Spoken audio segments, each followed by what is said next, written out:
Okay, so welcome to Module 3, Hormones, the Missing Piece to Weight Loss. I'm Dr. Mike from Pure Wellness, and today we're going to be chatting a little bit about how hormones can really make it difficult to lose weight, but make it really easy to gain weight if your hormones are not in balance. So let's get started. So why is it that we gain weight? Well, there's a few different theories about that. But generally speaking, weight gain occurs when the body's internal balancing system is thrown off by a number of different hidden roadblocks that hinder the body from purging its protective layer, which is fat. And so there's a few different theories about this. One of the things that's definitely been disproven, though, it's not so much a calories in versus calories out thing. So it's not just about how many calories you eat, how many you burn. And that's really been disproven by a lot of different people who eat very clean diets and exercise a ton, and they don't have any weight loss results.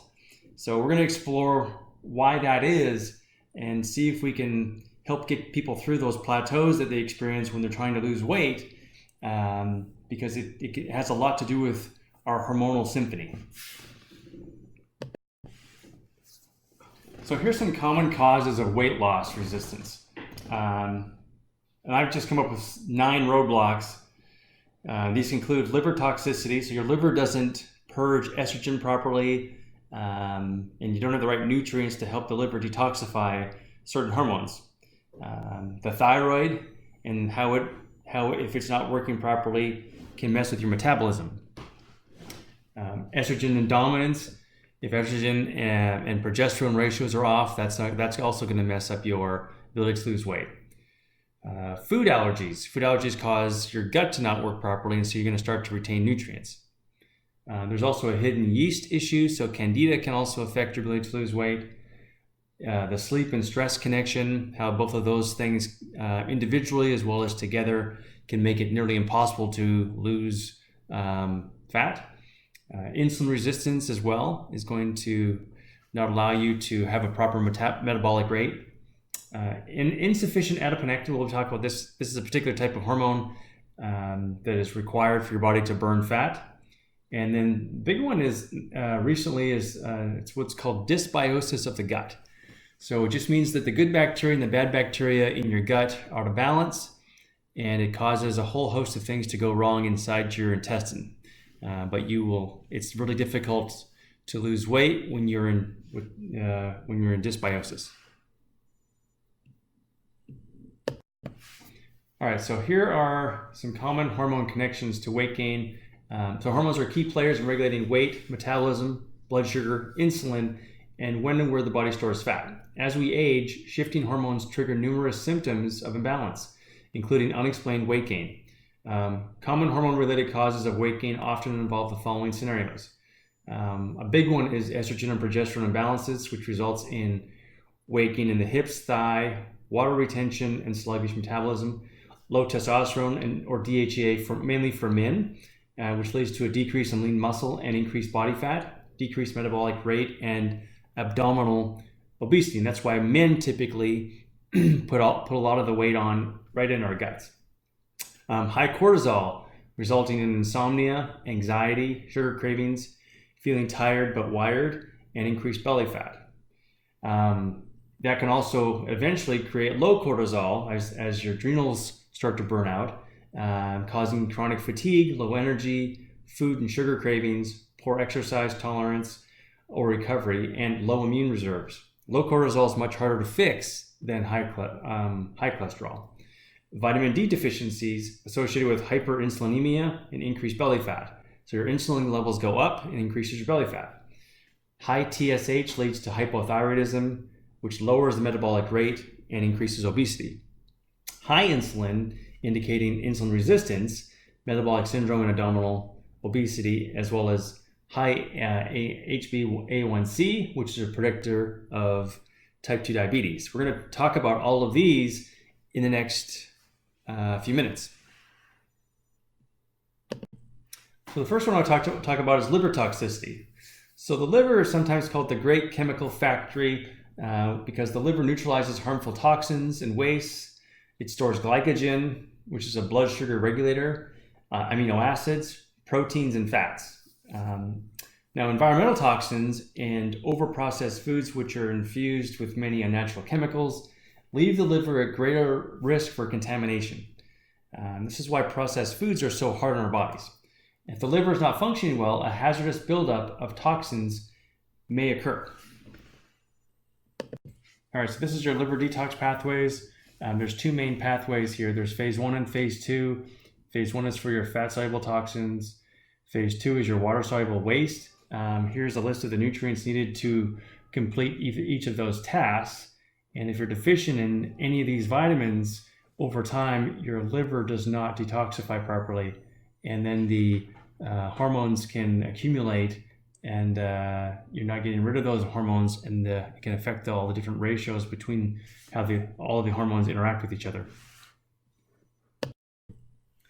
So here's some symptoms of a poorly functioning liver: low energy, indigestion, bloating, constipation, gas, diarrhea, foggy thinking, weight gain, stiff, achy, weak muscles, especially lower back and shoulders, altered cholesterol levels, blood sugar abnormalities, sleep disturbances, easy bruising, slow wound healing, brittle bones, fluid retention, skin conditions such as acne, eczema, and psoriasis. You're going to see this a lot throughout this presentation of these common symptoms. And so a lot of these things are affecting other parts of your body. So, okay. So here's some simple action steps for optimal liver health. The biggest thing is reduce your exposure to toxins. So that means eating less processed foods, drinking filtered water, paying attention to the things that we use around us, skincare products, just really detoxifying your environment. Here's one simple step. Start the day with eating a half lemon squeezed into 1 cup of warm water. It has a detoxifying effect. Consume half of your body weight in ounces of filtered water daily. Flush that stuff out of your body. Increase your fiber consumption to 35 grams per day to assist in the elimination of fat-soluble toxins.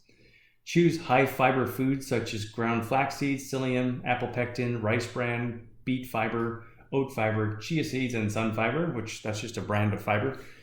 Consume liver cleansing foods such as beets, bitter greens, apples, lemons, garlic, onions, cabbage, broccoli, Brussels sprouts, kale, collards, and cauliflower, mainly your cruciferous vegetables. Use liver cleansing herbs such as dandelion root, artichoke, milk thistle, burdock root, and turmeric. You can also do like a detox of the liver that is usually higher in alpha lipoic acid, calcium D glutarate, NAC, selenium, choline, and methionine. And you can support the digestive tract and digestion with probiotics and digestive enzymes. Just some simple strategies to optimize liver health. Next, I want to talk about the thyroid gland and its dysfunction. So the thyroid is the master metabolizer and energy generator that fires up the genes that keep cells in the body properly functioning. So every cell in your body has thyroid hormone receptors. The thyroid is therefore fundamental in all aspects of your health. 12% though of the American population will develop a thyroid condition in their lifetime, and women are affected 5 to 8 times more than men, according to the American Thyroid Association. So it definitely affects women more than men. So if you want a healthy metabolism, your thyroid has to be functioning normally. So this is your thyroid gland. It's a butterfly-shaped gland in the neck below the Adam's apple. There's a right thyroid and a left thyroid just above the trachea. And then I'm going to let you read through the factors that affect the thyroid function. There's some positive and negative factors that correlate with the production of thyroid hormones, and then increase the conversion of T4 and T3. But to save time, I'll just let you read through that on your own. And so here's some causes of hypothyroid and symptoms of hypothyroid. So the causes, obviously autoimmunity is the big one. So that is usually from leaky gut syndrome in your intestinal tract. That's called Hashimoto's. There's adrenal imbalances that contribute to this. estrogen dominance or progesterone deficiencies, the ratio is messed up. Extreme hormone fluctuations from pregnancy, childbirth, menopause. A lot of women, it's common for, as they get into menopause, they put on 10 to 20 pounds and they have a really tough time losing it. Again, liver toxicity, food allergies, candida overgrowth, vitamin D deficiencies, which is 35% of women, iron deficiency, anemia, nutritional deficiencies, especially zinc and selenium, heavy metal toxicities from lead, cadmium, mercury, chronic stress and poor sleep. And we said leaky gut, and then symptoms of hypothyroid. So a lot of these are the similar recurring symptoms: weight gain or inability to lose weight, poor concentration and memory, low-grade depression, swollen feet, eyelids, dry skin, hoarse voice, excessive earwax, thinning, coarse hair, sensitivity to cold, cold hands and feet, low body temperature, muscle pain, weakness or cramps, low sex drive, fluid retention, high cholesterol, brittle nails, constipation. There's a common theme here, and you're going to see this over and over again. So how do we determine our thyroid health? Well, it's just a matter of getting tested, blood tests. So most thyroid tests only test the TSH, which doesn't really reveal enough in terms of thyroid dysfunction. So I recommend getting a comprehensive thyroid panel done that measures all of your thyroid markers: TSH, free T3, free T4, and TPO. Treat for other hormone imbalances: the adrenals, progesterone, estrogens, for men, testosterone. Treat underlying adrenal fatigue before engaging in thyroid treatments. Got to get that balanced out first. Identify and eliminate hidden food allergies and toxicities. Eliminate gluten regardless of allergies due to its connection to autoimmunity. That's a huge one. Restore nutrient deficiencies that we talked about, zinc and selenium.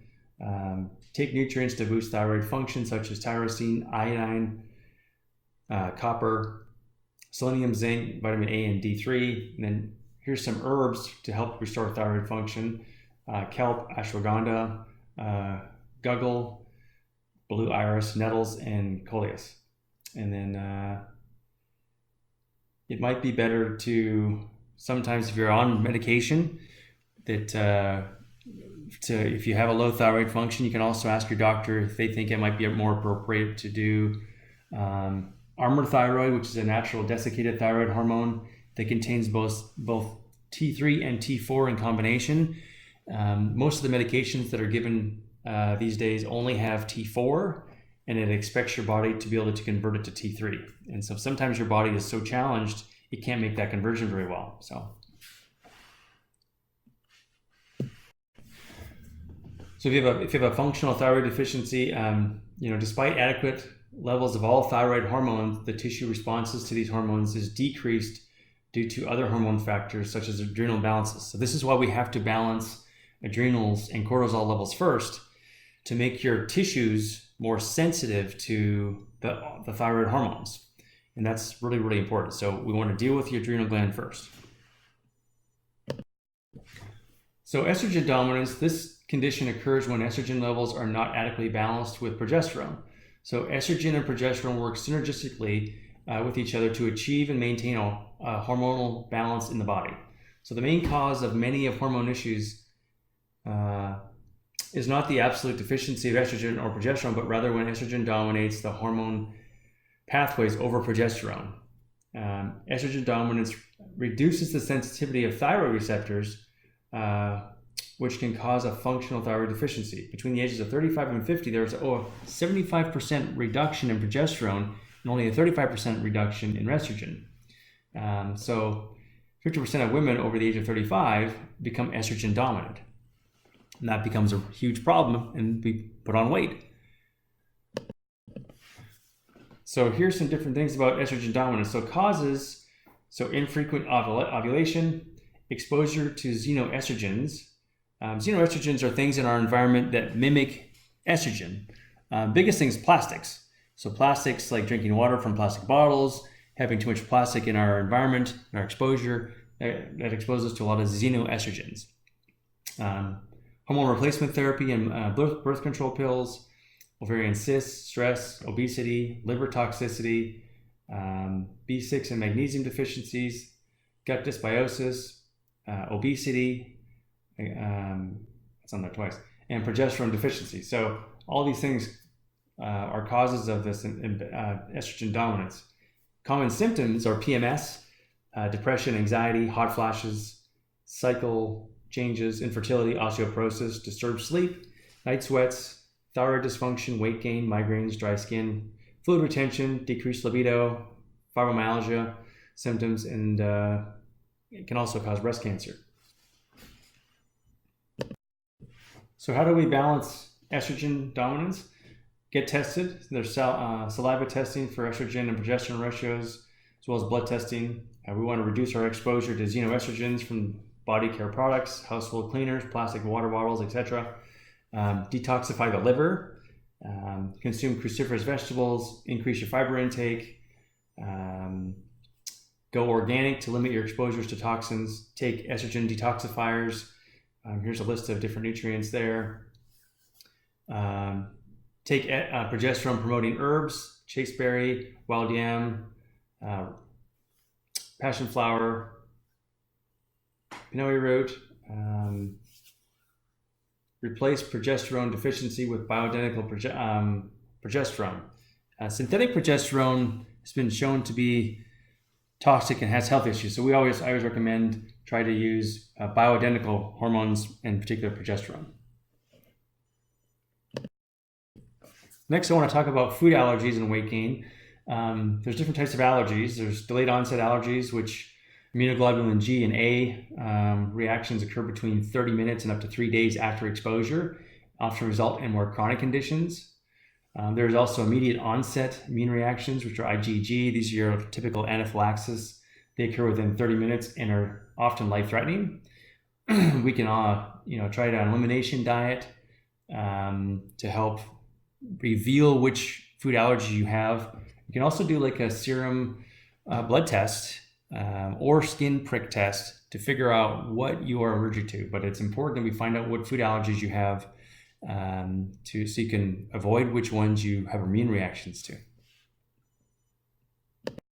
Here's some common symptoms if the food allergies show up. Obviously, weight gain, your typical skin conditions, digestive symptoms, IBS, which is irritable bowel, headaches, joint pain, asthma, or other respiratory symptoms, mood disorders, as well as ADD and ADHD. So you can have difficulty concentrating. But these, how many things that in our health also show up as the same thing? So I think right now, the more we can test things in our health, the better we can reveal what the problem is. So this slide shows the different top allergenic foods. The biggest ones, particularly those that are typically genetically modified, have the highest risk of having allergic reactions. Wheat, corn, dairy, soy, obviously your peanuts, eggs, shellfish, regular fish, tree nuts, sesame. So I have a few different alternatives here that you can look at too. But we need to figure out which ones we are having our reactions to. So here's some action steps for elimination of food allergies. Get tested. Do an elimination diet for a minimum of 21 days. Eliminate gluten, dairy, soy, eggs, shellfish, peanuts, citrus, nightshades, sugar, caffeine, and alcohol. You can do them one at a time, or you can do them all together. If you suspect gluten is the issue, eliminate for 3 months. Really, we should all be avoiding gluten. We do not process that very well, whether you have symptoms or not. You can take L-glutamine to heal the intestinal lining and for leaky gut. I recommend taking digestive enzymes to assist with nutritional digestion. Take high-quality multivitamins to replace nutrient deficiencies that results from food allergies, and then a good omega-3 fatty acid supplement to help restore depleted levels from fat malabsorption. Omega-3s are so important in your diet, and if you don't have a healthy way of ingesting those, take a good supplement. So next I want to talk about this hidden yeast issue. So Candida albicans is a specific fungus or form of yeast found living in our intestinal tract. The yeast in the intestinal tract is kept in balance by good bacteria. So problems arise when the yeast flourish beyond healthy levels, which occurs when the good bacteria die from antibiotics or are suppressed by prescription steroids. Candida can be an invasive problem that can drain energy stores, disrupt digestive function, deplete the immune system, and cause the liver to be stressed, as well as interrupt hormone balance, which can overall result in mood swings as well as other health problems. Here are some common symptoms of Candida: chronic fatigue, sweet cravings, weight gain, skin conditions, thrush, bloating, gas, cramps, rectal itching, alternating diarrhea and constipation, which is kind of like your IBS symptoms. It can also cause frequent bladder infections, menstrual irregularities, PMS, menopause, fibroids, and endometriosis. And the immune side of things can create allergies, chemical sensitivities, lower resistance to infections and arthritis. In the nervous system, you can get depression, irritability, brain fog, and difficulty concentrating. So this can become a serious health issue. So we have to reveal what the problems are, because again, a lot of these things are overlapping symptoms. So how do we eliminate Candida? We'll get tested for it to see if you have a Candida overgrowth. For 90 days, follow Candida dietary guidelines. Restore normal beneficial bacteria with high-quality probiotics. Detoxify yeast with antifungals, and rotate antifungals each month. Support the immune system with vitamins D, zinc, selenium, vitamin A, and omega-3s. Assist in liver detox by taking milk thistle, dandelion root, burdock root, artichoke, calcium D-glucarate, and NAC. Support the digestive system with digestive enzymes to aid in the breakdown of proteins, fats, and carbohydrates. Take additional fiber to maintain optimal elimination, such as flax, chia, psyllium. We have all of these products available to you, and we'll be giving you guys some discounts if you want to start this process. But your gut is so important, and making sure that you're absorbing those nutrients properly is crucial. The next big thing is sleep. So a study in 2006 found that women who slept 5 hours or less per night were more likely to gain more weight than those who slept 7 hours or more, just from sleeping. So they found that insufficient sleep dulls brain activity, specifically in the frontal lobe, which is responsible for impulse control and decision making. So if you don't sleep, you don't make great decisions, and you do things more that are more impulsive. And one of those big things is eating and the kinds of foods that you eat. So sleep is a big thing when it comes to weight gain and weight loss. There's also this thing about sleep and hormone imbalance. So two important hormones that control appetite are greatly affected by a lack of sleep, and that leads to weight gain and or weight resistance. Or weight loss resistance. Sleep deprivation increases ghrelin, which triggers appetite, and at the same time decreases leptin, and leptin signals the brain that you are full. So you have an increase in something that increases your appetite, you have a decrease in that in something different in terms of feeling that feelingness of to stop eating. You're going to eat a lot more food. And sleep is a main contributor to that. So we have to learn to sleep more. It's just that simple. So here are some causes of sleep disturbances. Melatonin deficiency, obviously, which are affected by aging, chronic stress, low exposure to natural light, high exposure to light at night, a lack of sleep in general, jet lag, night shift, nutrient deficiencies, cortisol excess. So again, your adrenal function is off. Restless leg syndrome, which can be caused by iron, vitamin B6, D3, C, and E deficiencies, magnesium deficiency, hormone imbalances, medications, excess caffeine, particularly drinking coffee before you go to bed, and then stress.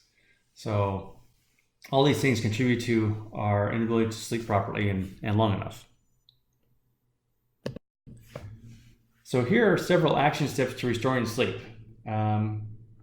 Get tested. So if sleep problems persist, get tested to uncover the root causes. sometimes even doing like a sleep study.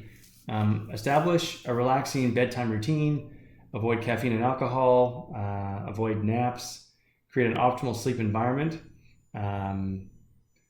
So exercise regularly, but not within 3 hours of bedtime. Take melatonin if needed, but start low and go slow in terms of increasing your dosage. What we recommend too is a sustained release melatonin, so it releases small increments over time to help keep you asleep longer. And oftentimes we'll combine that with a full spectrum CBD product to help you go to sleep faster. There's also GABA, Relora, 5-HTP before bed. PS is a phosphatidylserine that'll also help lower cortisol levels. You can also take a combination of valerian root, passion flower, hops, which is beer, not really, but and lemon balm as a gentle but powerful sleep aid. So there are things we can do to help restore our sleep, but creating that routine is very important to getting to sleep quickly and staying asleep longer. Next, I want to just touch lightly on stress. So the adrenal glands are responsible for governing our stress response by secreting hormones in order for us to respond to these stressors. When the adrenal glands are overloaded or overworked,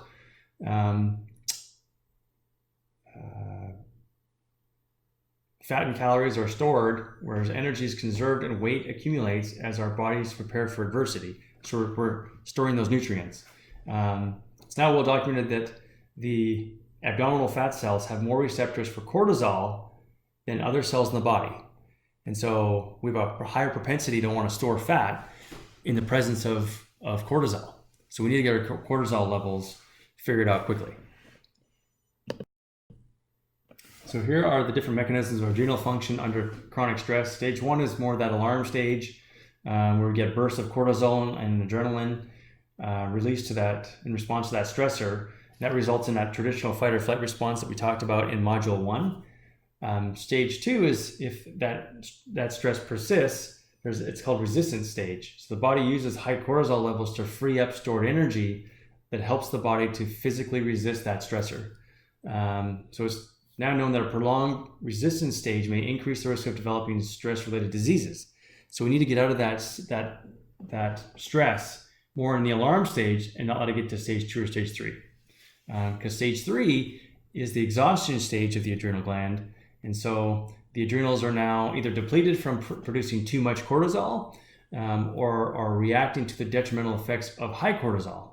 Either way, it reduces the cortisol production significantly. And stage 3 is really much harder to fix than stage 2 and definitely stage 1. So we want to prevent this as much as we can. So again, getting tested, figuring out what your cortisol levels are doing. And we have a simple home test that'll do that for us. You test it 4 times during the day and figure out what your cortisol levels are throughout the day. And just, call our office or email me if you want more information on that. So here are more symptoms of high cortisol. First, feeling tired but wired, difficulty sleeping, abdominal weight gain, high blood pressure, hair loss of muscle mass, and anxiety. But low cholesterol symptoms, you have that fatigue, especially in the morning, have a tough time getting out of bed, increased susceptibility to infection, decreased recovery from exercise, it's easy to overtrain, allergies, low blood sugar, burned out feeling, depression, and also low libido. We want to catch this when we have the high cortisol symptoms before it gets to the low cortisol symptoms. So here's some action steps for reducing stress and cortisol. Get tested. We have a saliva test. Find an outlet for your stress, such as exercise, dance, art, music, whatever it's going to take to reduce your stress. Recognize your stress. So learn to identify your stress before it consumes you. It's simple process of just listing all of your stress and eliminate that stress that you can change. Or if you have a stress that you can't really change, try to create a different way of thinking about that stress so it doesn't cause that stress response. Balance your blood sugars by eating every 3 hours and eating more nutrient-dense foods rather than processed foods. Eliminate the top dietary stressors such as gluten, sugar, alcohol, caffeine, and dairy. Get adequate rest, sleep, and gentle exercise. Take restoring herbs like licorice root, ashwagandha, relora, rhodiola, Siberian ginseng, and shushandra. Take supportive nutrients such as B complex, vitamin C, magnesium, phosphorylated serine, and DHEA.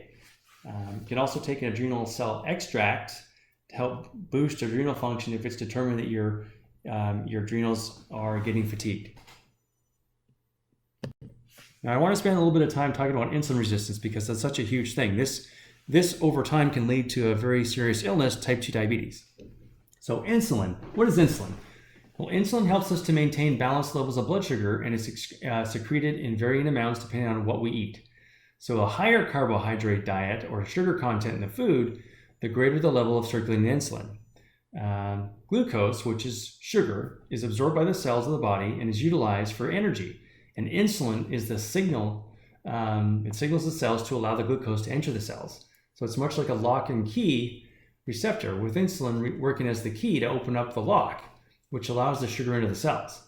But what can happen is the cells over time become desensitized to the effects of insulin when there's too much blood sugar in the bloodstream. So blood sugar levels become increasingly higher as the body continues to release more corresponding insulin, and that's what we call insulin resistance. Your body has to produce more insulin than normal to have the same desired effect on those cells, and that's where the problem becomes. We want to try to avoid this.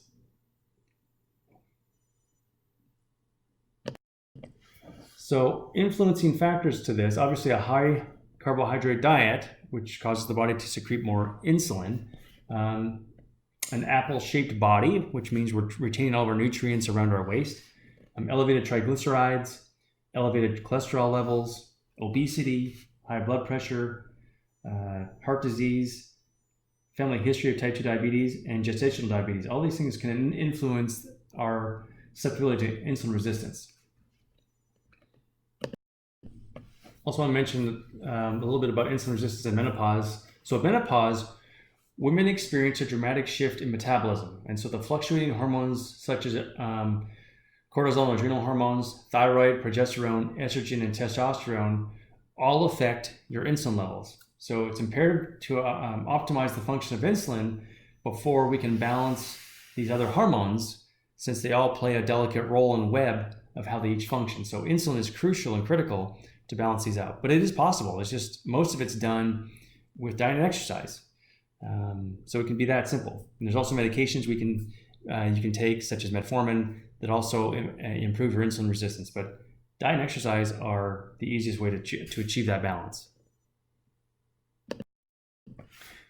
So if you suspect that you have insulin resistance, there's some ways to reverse that. Obviously, get tested. You can do a cardiometabolic test that will reveal your insulin resistance. I recommend taking a fasting glucose of 30-minute, 60-minute, 120-minute glucose tolerance test. Insulin, proinsulin, and HbA1c will reveal the other markers for blood glucose levels. I recommend avoiding alcohol, soda for sure, juices, and sweetened drinks. Just drink water. Consume blood sugar balancing foods such as clean, lean proteins, omega-3 and omega-3 eggs, vegetables grown above ground, raw nuts and seeds, low glycemic fruits that are high in fiber, coconut oil, low glycemic legumes, garlics, and onion. Use herbs like turmeric, cinnamon, ginger, rosemary, basil, and oregano. We have some different formulas that contain all of those herbs together in a nutritional supplement. Eat a combination of protein, healthy fats, and complex carbohydrates every 3 to 4 hours. Balance blood sugars with chromium, alpha-lipoic acid, omega-3s, biotin, and antioxidants. Consume additional fiber to balance food or blood sugars and decrease appetite. Exercise daily. So walk at least 30 minutes per day and add in resistance and strength training. Exercise will reduce your insulin resistance by making your cells more sensitive to insulin again. And that's all good news because we can just do it ourselves. We don't need medication. So here's some top lab testing that I recommend. So there's a female hormone panel and a male hormone panel, but we really want to look at your estrogens, your estradiol, your progesterone, and that ratio between the two, testosterone, your 4-point cortisol, DHEA, and then your complete thyroid panel. You do a sleep panel, which is mostly cortisol and melatonin. There's your thyroid panel, adrenal panel, metabolic testing, which is your highly sensitive C-reactive protein, your fasting insulin, A1C, triglycerides, and also your advanced lipid panel in there. Food allergies, you can do the 94 food test, looking also for candida, and there's some other comprehensive panels like a weight management panel. The more we test this stuff, the more you can measure those changes over time, and it'll help reveal the true cause and nature of your issues with weight loss. But more than that, from a health standpoint, knowing this information is critical in getting the nutrients you may be deficient in and figuring out what allergies you have. So I recommend getting this stuff done just because the more information you have about your health, the better. So I want to talk a little bit about this hormone called adiponectin. So adiponectin is released in the bloodstream from fat cells, where it is involved in the control of fat metabolism and regulating glucose levels. So this protein hormone helps suppress metabolic derangements which lead to type 2 diabetes, obesity, atherosclerosis, non-alcoholic fatty liver disease, and low levels is an independent risk for metabolic syndrome. It also may play a role in cell growth, formation of new blood vessels, tissue remodeling, by binding and sequestering various growth factors. It also stimulates AMPK, which is a pathway involved in cellular energy, homeostasis, enhances glucose utilization, and fatty acid combustion. So it plays a big role there. Reduces and blocks the effects of inflammatory chemicals.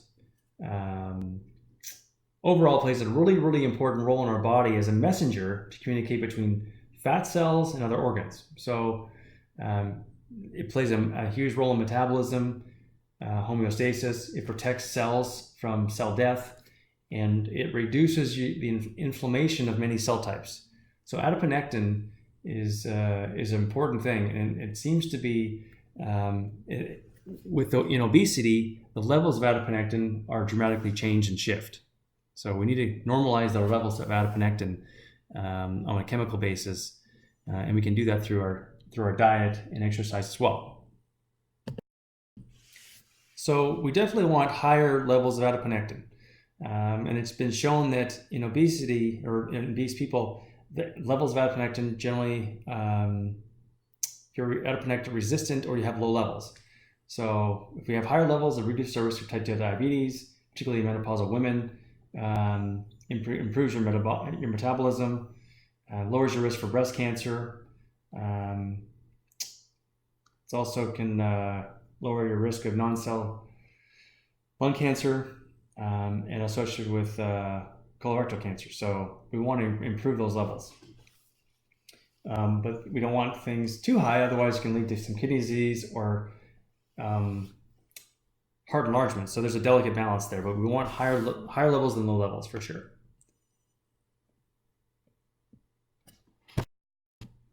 So here's some conditions where adiponectin levels are lowered.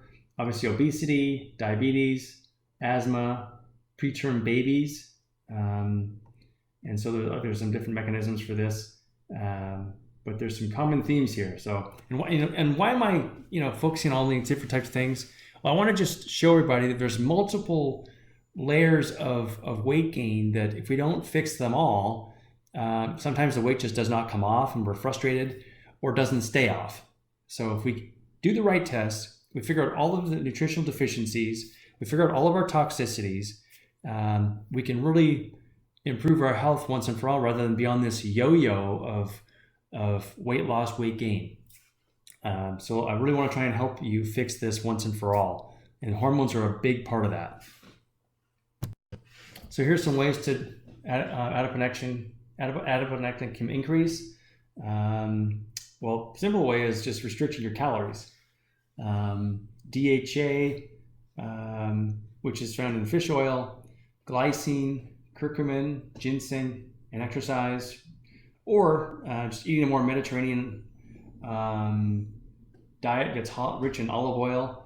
Olive oil prevents adiponectin downregulation. So olive oil is super, super crucial in your diet. And then last but not least, dysbiosis in the gut. So basically your microbiota, your gut bacteria are out of balance. And so simply put, if there's two different types of main bacteria in an adult gut, there's Bacteroidetes as well as firmicutes. So if your firmicutes are more prevalent than your Bacteroidetes, there's a problem. So we want to make sure that that is not the case. And when they do studies of obesity and they take stool samples from individuals who are obese, time and time again, there's this imbalance of increased firmicutes versus Bacteroidetes. So we need to replenish those Bacteroidetes in comparison to the firmicutes to change your microbiome inside, and that can have a huge impact on the health of your gut. Studies have also shown that changing this microbiota dramatically increases your weight loss, but also reduces your risk of Crohn's disease, ulcerative colitis, irritable bowel, and other digestive disorders. So this is an up and coming bit of research, but again, a simple test is just doing a stool sample to figure out what does your gut bacteria look like. So we want to just cover all of our bases to give us the best possible chance to lose this weight and keep it off forever. All right, so here's some solutions. Again, this isn't rocket science. Should be pretty straightforward. We want to eat real food.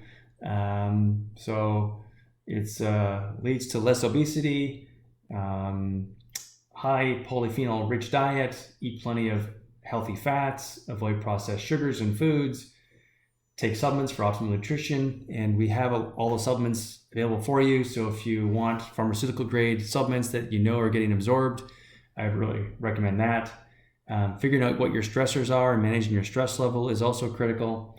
Getting adequate restful sleep is imperative, and then exercising regularly, minimum 30 minutes a day to reduce your insulin resistance.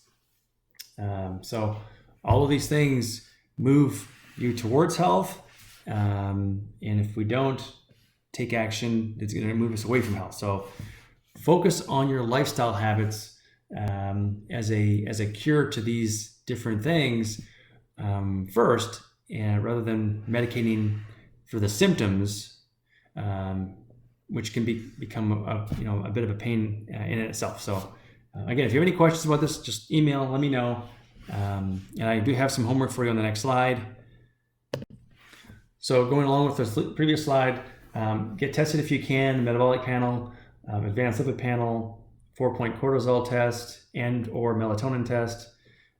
Complete hormone panel is with a complete thyroid, estrogen, and progesterone. Getting those numbers to figure out where things are going wrong.